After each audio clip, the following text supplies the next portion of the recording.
আমাদের পাশের পাড়ায় আজকে বালক ভোজন খাওয়া ছিল সরস্বতী পুজো উপলক্ষে, তো সেখানেই আজকে খেতে গিয়েছিলাম।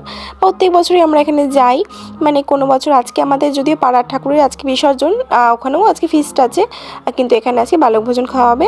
আর নানপুরি, ছোলার ডাল, পোলাও, আলুর দম, চাটনি, পাঁপড়, বোঁদে অনেক কিছু করেছিল। রান্নাটা আমার কাকা শ্বশুর করে, ভীষণ সুন্দর রান্না হয়েছিল। খাওয়া দাওয়ার অ্যারেঞ্জমেন্টটাও এই জায়গাটায় খুব ভালো করে, যার জন্য প্রত্যেক বছরই আমরা সবাই মিলে যাই।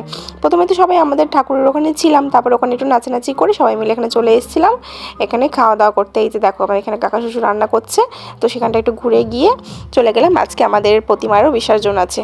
আজকে তো রবিবার, 3 দিন তো ঠাকুর হয়ে গেল, কিন্তু আজকে সবার ফিস্টও আছে। ঠাকুর বিসর্জন দিয়ে এসে সবাই খাওয়া দাওয়া করবে, কিন্তু আমি ফিস্ট করি না। আমার মাঠে ঘাটে রাস্তাঘাটে কোথাও ফিস্ট করতে ভালো লাগে না, আমি খেতে পারি না, আমার একটু খাওয়ার সমস্যা আছে, যেখানে সেখানে আমি খাই না।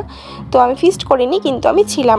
প্রচুর আনন্দ হয়েছে। হয় তোমাদের আমি আগের ভিডিওতেই বলেছিলাম যে আমাদের ঠাকুর এখানে আমরা 2 দিন খুব আনন্দ করি, খুব নাচানাচি করি। কিন্তু এবছর না ঠাকুরটা বড্ড আঘাত পেয়ে ফিরে গেল বলতে পারো।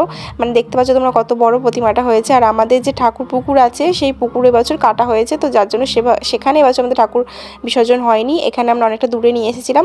তো সব পুকুরে তো ঠাকুর দেওয়া যায় না, ঠাকুরটা দুবার না পড়ে গেছে। খুবই তখন খারাপ লেগেছে, মনটা বড্ড খারাপই হয়ে গেছিলো। ঠাকুর আর কি মা অনেক আঘাত পেয়েই ফিরে গেল এই বছরটা।